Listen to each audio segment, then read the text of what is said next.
Bonjour et bienvenue dans cette vidéo sur la création de combinaisons en kickboxing. Une combinaison est un enchaînement de coups prédéterminés que le boxeur va répéter jusqu'à ce que son exécution lui paraisse naturelle, automatique. On compare souvent le travail de combinaison pour le boxeur à celui de gamme pour le musicien. Et de la même manière qu'avec l'alphabet ou le solfège, on peut créer une infinité de textes ou de musiques, on peut imaginer des milliers de combinaisons. Le but de cette vidéo est donc de vous donner les grands principes de la création d'une combinaison afin que vous puissiez créer vos propres combinaisons. Le but premier d'une combinaison est évidemment de porter des coups à l'adversaire. Cependant, une combinaison peut avoir une utilité secondaire et tous les coups de la combinaison ne sont pas de même nature. La première question à se poser lors de l'élaboration de la combinaison est donc: que cherche-t-on à accomplir avec la combinaison? On distingue trois types de coups. Ceux qui servent à générer une réaction chez l'adversaire, généralement un blocage, ou bien attirer l'attention sur une partie du corps. Ici, un crochet pour faire monter la garde de l'adversaire.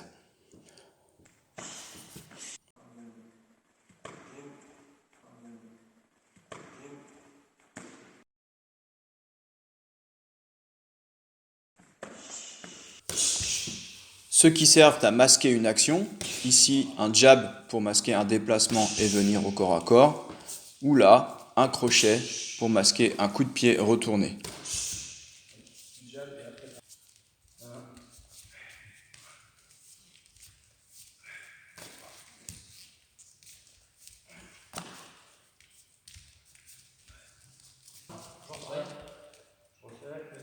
Et bien entendu, ceux qui servent à percuter, ici un low kick.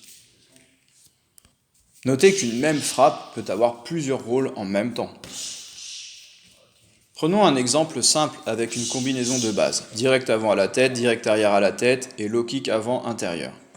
L'objectif primaire de cette combinaison est de frapper en low kick. C'est cette frappe que l'on cherche à placer avec le maximum de force. Le direct avant aura pour effet de faire monter la garde de l'adversaire et d'attirer son attention sur la défense de sa tête. Le bras arrière viendra alors tester la solidité de la garde et idéalement créer un léger déséquilibre vers l'arrière qui fera que le poids du corps de l'adversaire ne sera plus réparti sur la jambe avant, la rendant moins contractée et donc plus vulnérable au low kick intérieur qui lui inflige les dégâts. Il se peut que l'adversaire s'ancre mieux sur ses appuis pour absorber le direct bras arrière. Dans ce cas, ses jambes seront contractées, mais il lui sera impossible de bloquer. La frappe sera moins efficace que dans le premier cas, mais tout de même valide. Ensuite, on effectue un pas de retrait pour sortir de la zone de danger. C'est l'objectif secondaire, ne pas être touché, dans cet exemple de la façon la plus simple, en revenant à ma distance de sécurité. Voyons maintenant le processus pour élaborer une combinaison. Commençons par nous demander quelle frappe nous voulons placer. On peut imaginer que vous avez beaucoup travaillé votre crochet au foie et que vous voulez le placer. Les coups que vous allez porter avant vont donc avoir pour objectif d'ouvrir la garde de l'adversaire ou de l'amener dans une position dans laquelle cette cible sera disponible. La manière la plus simple sera d'attaquer la tête pour que l'adversaire lève les bras et ainsi vous pourrez placer le coup au foie. Par exemple, un crochet à la tête qui est généralement bloqué en levant le bras très haut. On obtient donc crochet à la tête, crochet au corps. Mais qu'en est-il du crochet à la tête? Sert-il uniquement à créer une réaction, auquel cas il se suffit à lui-même, ou est-il lui aussi une frappe significative? Auquel cas, je vais vouloir encore une fois créer une ouverture chez l'adversaire pour le placer. Par exemple, en lançant un uppercut. J'obtiens ainsi la combinaison uppercut arrière, crochet avant la tête, crochet avant au corps.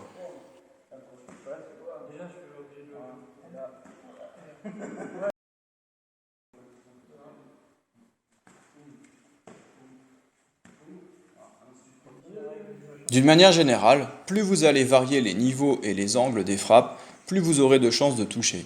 On voit souvent en combat un boxeur s'acharner sur la garde serrée de l'adversaire sans réussir à le toucher, car il s'obstine à toucher la tête.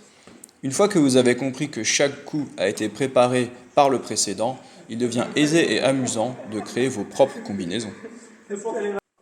Le schéma de base classique est donc celui-ci. Votre frappe va générer chez l'adversaire une réaction de blocage. Je vais donc envoyer des coups qui, en étant bloqués, vont ouvrir l'adversaire à d'autres frappes. Puis j'effectue une sortie, généralement un pas en arrière ou de côté, pour éviter une riposte.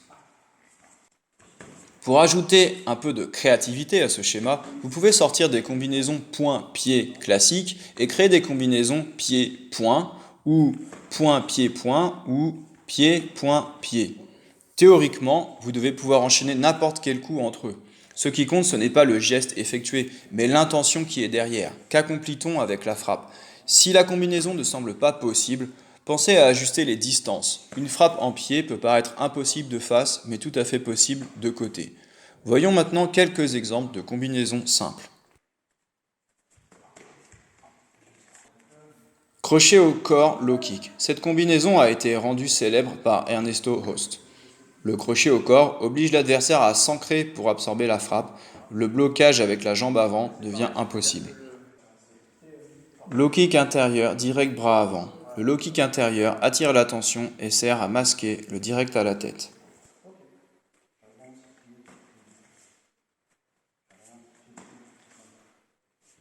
Direct bras avant, low kick arrière, direct bras arrière. Le direct masque le low kick qui masque l'attaque à la tête.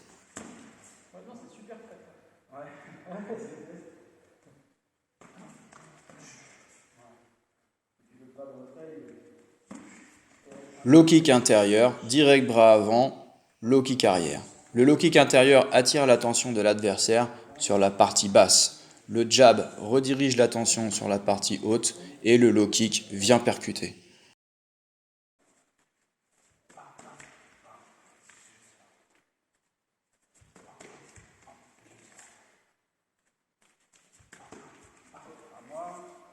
Voilà, suivez les grands principes, faire réagir, masquer, frapper et amusez-vous à créer vos combinaisons. J'espère que cette vidéo vous a été utile, bon entraînement et à bientôt. Os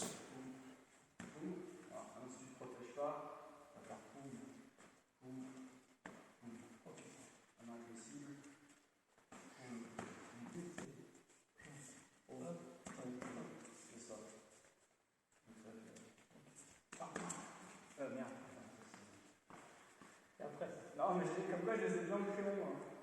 C'est ça, c'était une belle histoire de